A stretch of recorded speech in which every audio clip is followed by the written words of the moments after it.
Hello, I'm Mary Ito, and welcome to a special edition of the Cram Podcast.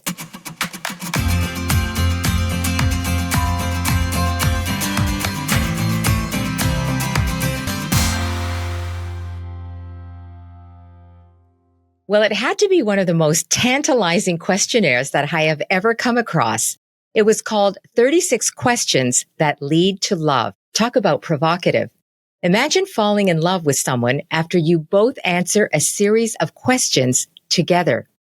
Mandy Len Catron tried the questionnaire on a first date, and guess what happened? She and her date fell in love. Would they have fallen in love anyway? Maybe, but we'll never know. And her essay about the experience became one of the most popular modern love columns in the New York Times.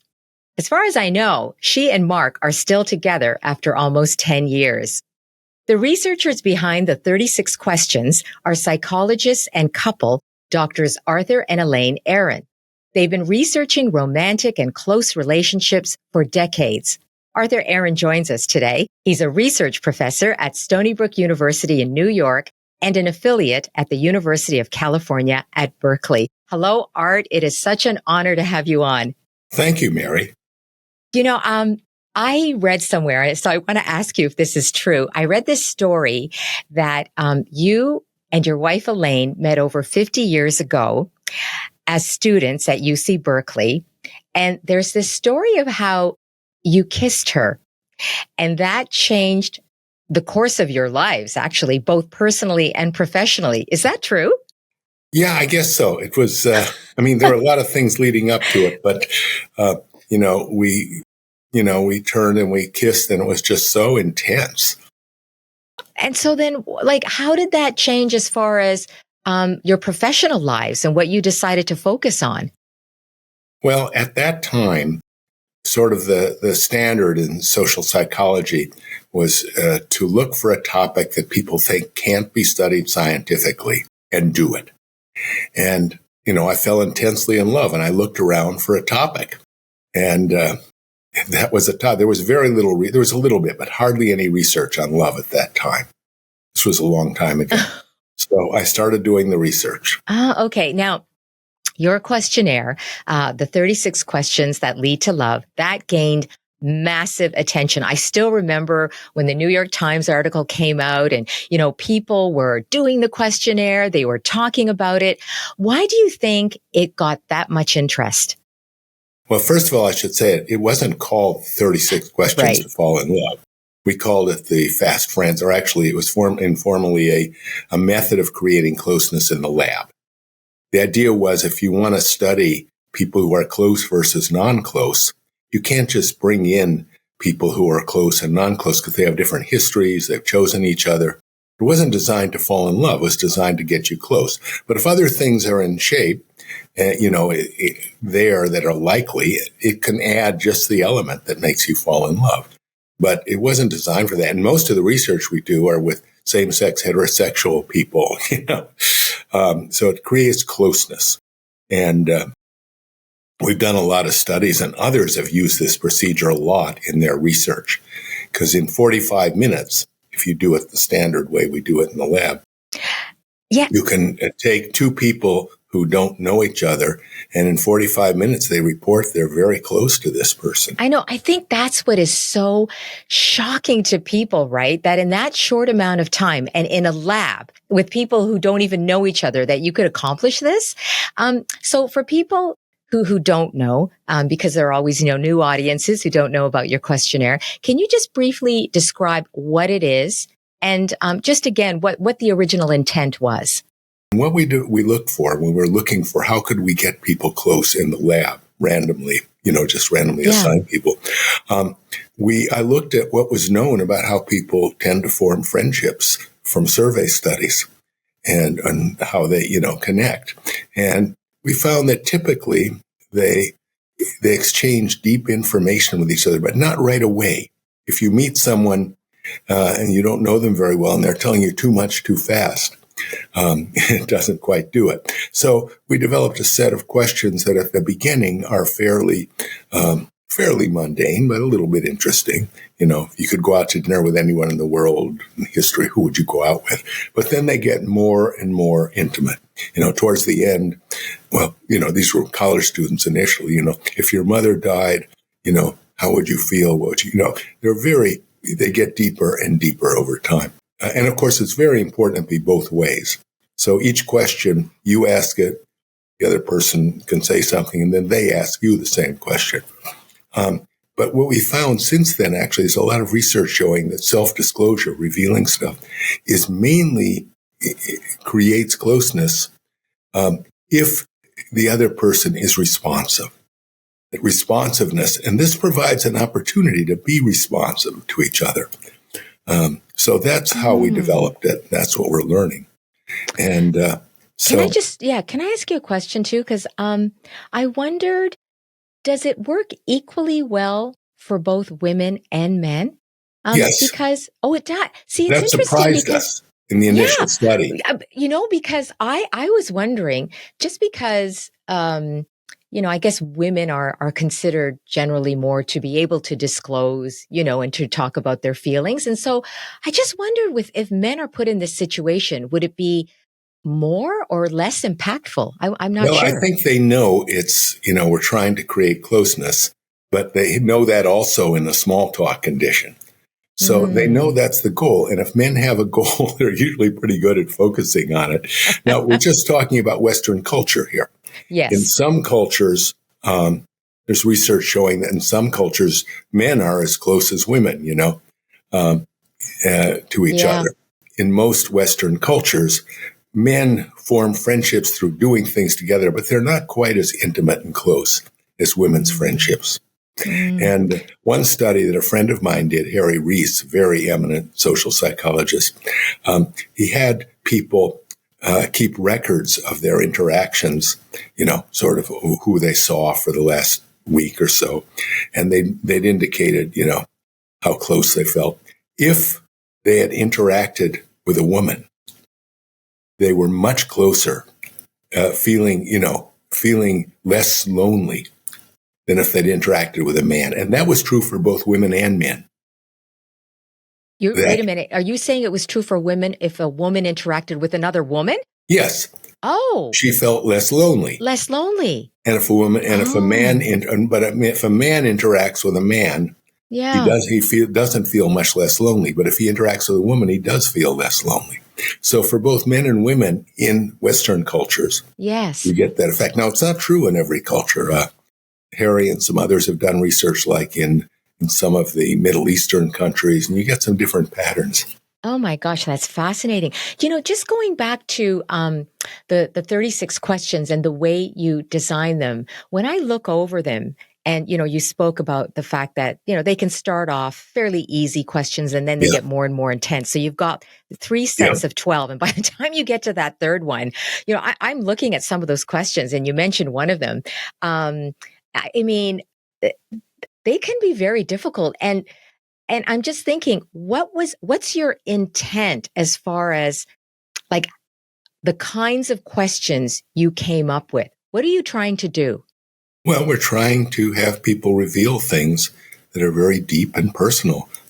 And what we've learned is that that's in part because if the other person is responding to it, you really feel, a special connection with them. And I might say, you can't do all 36 questions usually in 45 minutes. What we do in the lab is we give them a set of 12 and we say, go through these, comfortably and slowly. Don't expect to get through all 12 of them. But we give them 12 because some people move faster through them. We give them 15 minutes. Then we say, now start on the second set. And then after 15 minutes, now start on the third set. So in the lab, it only takes 45 minutes. These really make you think. And these are questions, too, I'm assuming that some people, or maybe many people, would have never even considered. Like they're being confronted with a question that they've never had to think about before. I mean, there was one that, I really thought about it. And it was, if you were to die this evening with no opportunity to communicate with anyone, what would you most regret not having told someone? Now that is deep enough. And then you have a follow-up question, which is, why haven't you told them yet? And I just thought, wow, that is so powerful. I'm almost wondering, like, we tell have you, people they can skip a question if it makes them uncomfortable, but oh, usually if you've worked up to it slowly, yeah. it has it. I might say we've also included two other things in the set of them that help. One is one of the things we know that really matters for forming friendships, and even more for falling in love, is thinking the other person likes you. So after they've done this, I think it's somewhere in the second set, we say, name some things you've noticed you like about the other person. We don't say name some things you don't like anywhere. And the other thing that matters a little bit in forming friendships and romantic is thinking you're similar to the other person. Turns out that actual similarity on the whole doesn't matter that much, but thinking you're similar does. So again, a little later in the questions, we say, name some things you've noticed you have in common with this other person.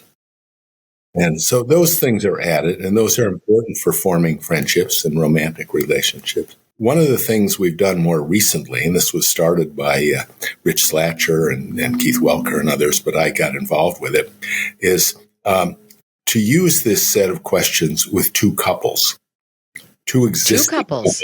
Yeah. Oh. So the two existing couples, like two married couples that usually don't know each other very well, they come in and all four of them answer each question. And then it goes to the next question. Now, it turns out that that is more powerful on improving their relationship with their partner. And in fact, it enhances their passionate love for their partner. We compare, and it's more so than just doing the 36 questions alone with your partner. It's a very powerful thing. My goodness. Let me just absorb what you just said. Okay. Yeah. Now, do you have a partner? I do. But okay. So the thing that strikes me is, you said that these two couples don't know each other? That's right. Okay. How do you explain that effect then? I don't even know these couples, yet I'm disclosing extremely personal stuff to them. But slowly you build up to it. No, but still, I'm really surprised. Tell me why you think that is going to make my relationship with my husband more passionate. Well, because you're seeing your husband responding. He's showing strong, caring, responsive understanding of you and the other person in a context where he might not otherwise. And so that's one of the most important things you can learn about someone, to feel, love for them. So that we think is one of the main mechanisms. It's really, again, we did this study because there was a lot of correlational research, a lot of surveys showing that couple friendships are really good for your relationship. But again, we didn't know which order. We didn't know they were good for the relationship. We know they went with having a good relationship. So now we've shown that one of the ways that it's of the causality between the two is that having a strong couple connection increases your relationship intensity and love. That's really interesting. Yeah, and you said it even is more powerful than just the couple alone doing the questions. Exactly. Okay, so if that's true, why necessarily just one other couple? Like, what if you did it with more couples? What would happen, do you think? It's hard to get through very many questions. We've never tried it with more than, sometimes we have 3 people, individuals doing it, but it just doesn't seem practical. You sort of lose the chance to hear each other and stuff like that. I think 2 couples is about the max. We've never tried it with more than 2. But, when the pandemic came along, my wife and I, we do research on her topic is she mainly does research on something called the highly sensitive person. And I collaborate with her on that, but she also collaborates with me on the relationship research. But whenever we see a new relationship study come up, or we've done it and the results come out, we apply it to our own relationship. And so when the pandemic came up and we were alone, we sort of thought, well, what people do we know that we're sort of have known for the years we're not really friends with? And we did a Zoom call doing a version of the 36 questions with them. And what happened? It was really good for our relationship. I mean, all these things are that we try. It's like most of my research is on how to do things that make your relationship not just okay, Yeah. but much stronger. So one of the examples I love is with her, we'd written a paper on the highly sensitive person stuff, a new paper, and we submitted it to a very top journal, and we thought there's no chance they'd take it, but let's give it a shot. And I was home when she was out, and I got the email saying the reviewers and the editor loved it, and and I was so when she came home, I had just read some research by some other folks showing that celebrating your partner's successes is more important for your relationship, making it positive, than even supporting them when things go badly, which is important, but it has a big effect. So when I had just read that day too, and I got the email, so I made a poster of it and put it on the front door. So when she got home, I mean, I was a collaborator. It was mainly her study.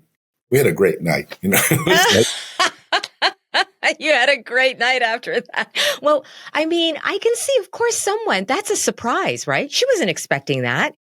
That was, yeah, no, but it also, that's so touching. Well, that's another thing that I've done. A lot of my research is on doing exciting things with your partner. Doing new, challenging activities is hugely positive way, powerful way to increase the love in your relationship, and to increase the intensity of the feelings at the moment, and it lasts, So would that be things that you are not part of your routine? It would be something outside of the routine.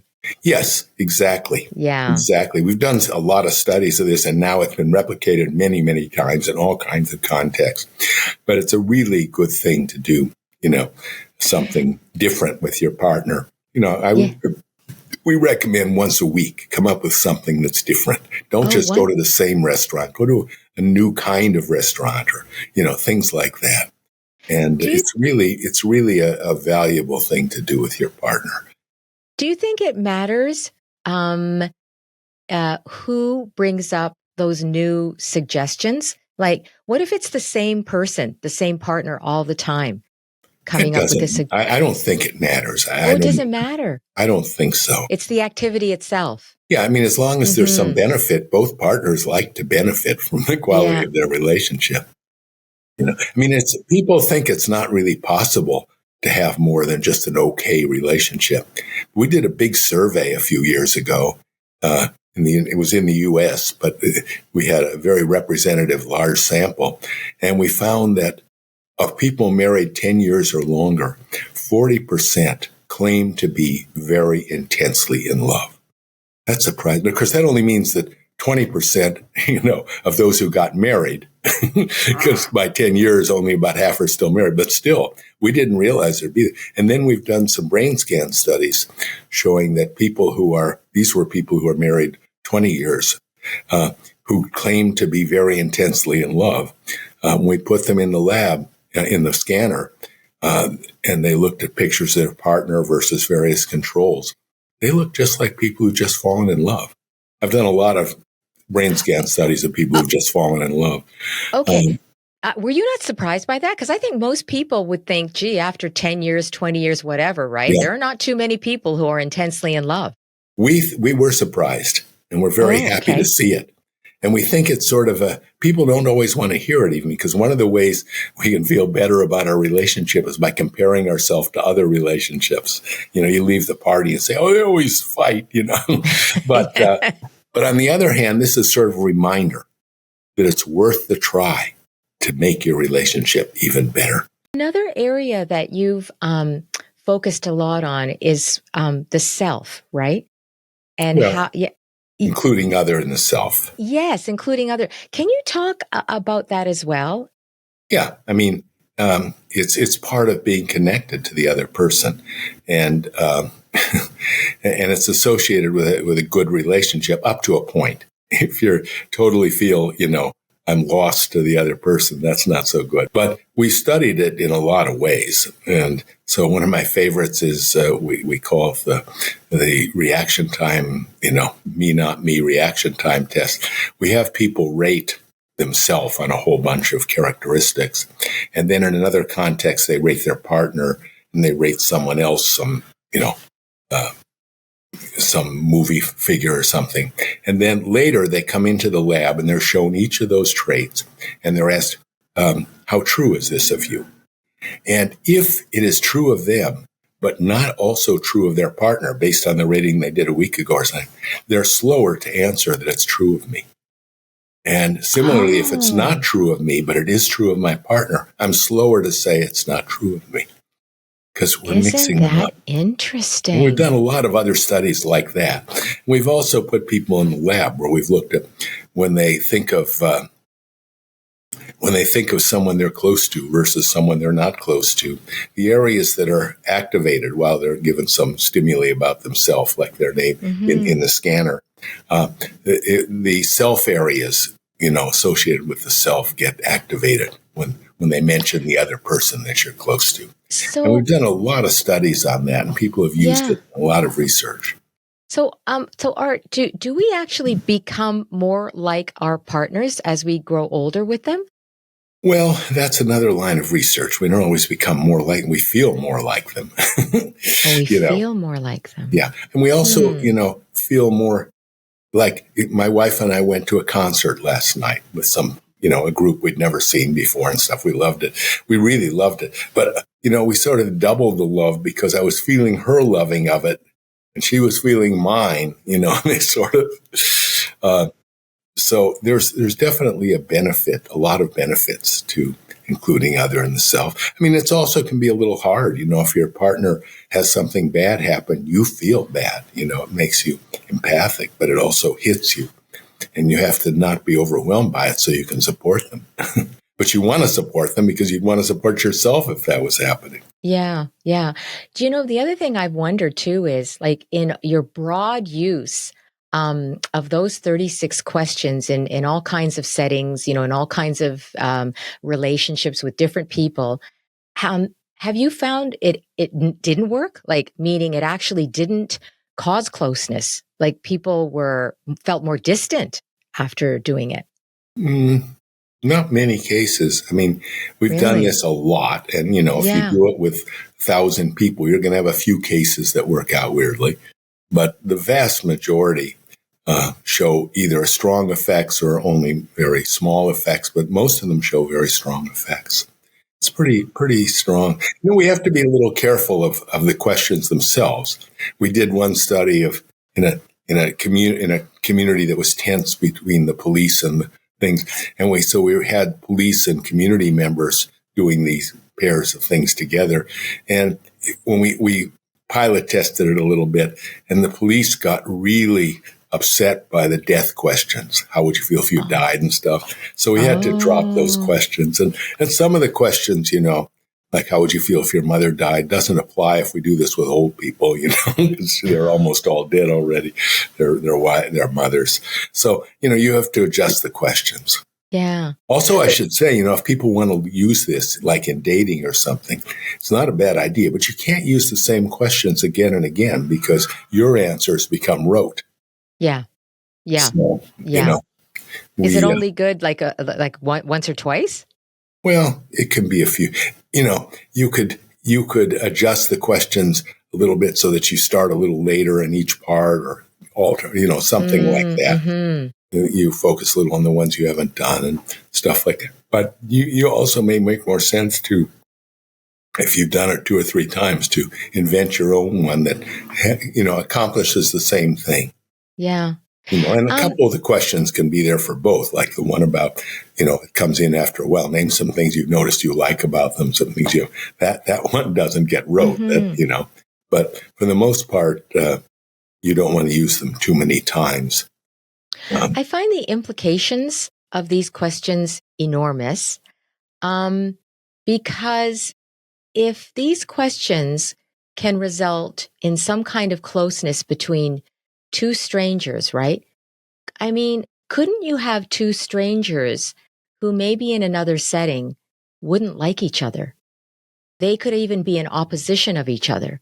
So what does that mean then if you put them in this situation, you give them these questions, they develop a closeness? We haven't done that. We brought people together from groups that don't like each other, but we've never And they have to know that they're going to be interacting with someone of another group, and that, this is a procedure that's associated with getting close. So, they might not agree, but we haven't had much of a problem with people agreeing. No, but I just think the potential is incredible, right? Because strangers don't know each other. And so I'm just thinking, right, in another situation, if you have people who could potentially even be enemies, like, what does it mean if you put them in this situation with these questions and they can develop a closeness? Maybe we should put this with our world leaders. Yeah. No, it's tricky. There's I don't remember, some organization shortly after all the news came out about it. I mean, the piece in the Times was very impactful. The research had been going on a little while before that. Yeah. But it started being applied all over the place. And there was one video that was put together by some organization that's into international stuff, which had some great pictures of this was not during the war, but people from the Middle East interacting with, Americans and things like that. And it was just it was very moving. How many years has it been since you first put out in a study the 36 questions? How many years now has it been? Like, it's over 25, isn't it? I think so. I don't remember the date that you published the study. I think I saw it. It was in the late 1990s, I think you put it out? Probably, yeah. Originally, yeah. So I'm just wondering, is there anything that you would still like to see answered?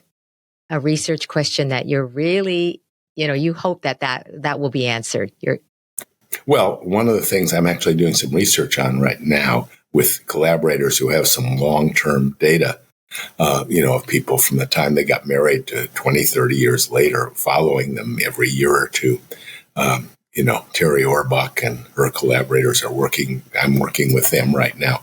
And the question is, we know that people in long-term relationships, some of these things really are good for them and stuff. We don't know sort of overall what makes them have those relationships. And does it have anything to do with how they met or the early stage of their relationship? So that's one of the big studies we're doing right now, trying to look at this large data set and sort out what predicts who, 30 years into the marriage is not just okay, but over and above okay. Almost all the research that's been done on long-term stuff has been about people being satisfied, which is not the same as being, passionate and excited about a relationship. In fact, our standard measures usually don't even get at that. So it's a little tricky. That is very interesting. When I look at the existing data, often, it doesn't have, there's a number of studies that have followed people for a long time, but their measures often don't include anything that allows us to look at being, really intensely in love over and above just being okay. So that's what it's one of the things we're trying to do right now. I also want to talk about your research involved in friendship and the fact that if you have a friend of a certain, I guess, ethnicity, then you're more likely to be accepting, is that right, of the group as a whole? That's right. Yeah. But is that a chicken and egg one? Well, we've shown that if you randomly assign people to get close or not to someone in another group, they're more positive towards the other group. So there's a causality both ways. Yeah. Okay. Right. We also have another theory that we've developed that's now been studied by lots of other people called the extended contact. If you know of someone in another group who's got a really close friend in another group, you feel more positive towards the other group. And in fact, one of the things that surprised us is we did a large meta-analysis of about 30 studies of this, a couple of years ago. And it turned out that effect was bigger than direct contact, which surprised us. And we think it's in part because direct contact has some downsides. If I am close to someone in another group, I often think they're not typical of their group. And that makes me whereas if I know of someone in my group who has someone close, to another group, that's less likely to be an issue. Another issue is feeling that you might be rejected by members of your group for having a friend in another group.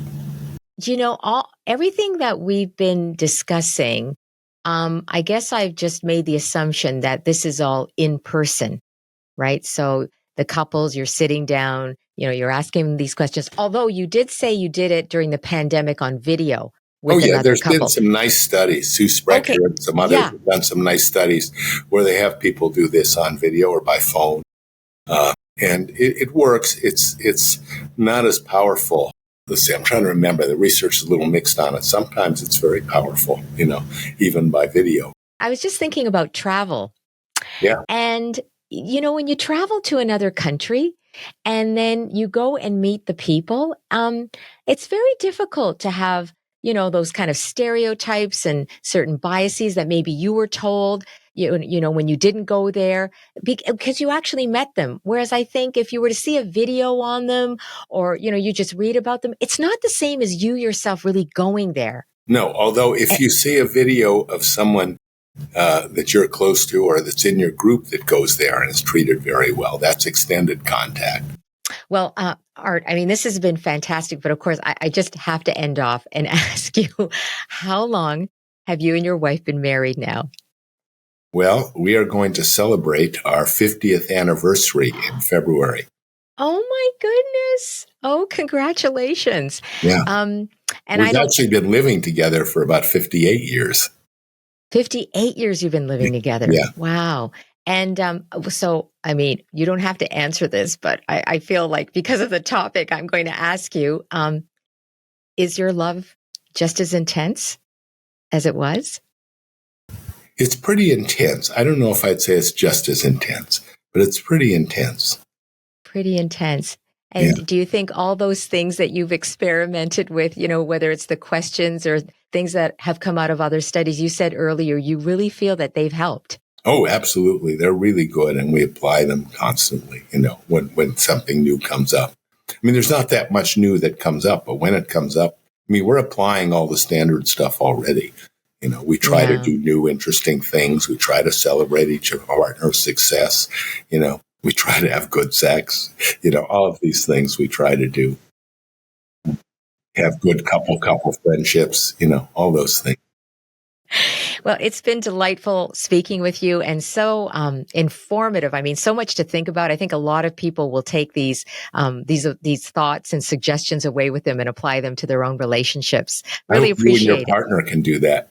Yeah. Oh, I have to tell you something funny. So when I initially told my partner, my husband, I said, "Oh, you've got to hear about this 36 questions." And there was a woman, a Canadian woman who fell in love on the first date. And I said, "Do you want to do these 36 questions?" And his response was, "But I'm already in love with you." There you go. Yeah. Yeah. You call him your husband. Okay. I often call my wife when I'm with people who are saying, "My girlfriend." Oh, I like that. Yeah, that keeps it spicy. Thanks so much, Art, for joining us today. Really appreciate it. My pleasure. Thank you. This was very nice. That's Dr. Arthur Aron. He is a research professor at Stony Brook University in New York, a psychologist as well, and an affiliate at the University of California at Berkeley. Now, if you'd like to try the 36 questions, or you'd like to maybe read Mandy Len Catron's famous essay on falling in love, or you want to look at other work that Arthur Aron and Elaine Aron are doing, please check out our show notes. Well, we hope you enjoyed today's podcast and all our podcasts. It's hard to believe that we started this over 3 years ago, and our team has loved bringing you CRAM and all the latest research. Research is vital. That's how we make advances in our lives. But so little is known about Canadian research, and that's, of course, why we bring you CRAM. We are reaching out now, though, to ask you for a donation to keep it going. CRAM is a charity, and for those donating from Canada, you will receive a tax receipt for your contribution. You'll find the link in our show notes, as well as a donate button on our website, cramideas.com. Thank you so much for supporting us and the exciting research and big ideas of Canadian researchers. We truly appreciate it.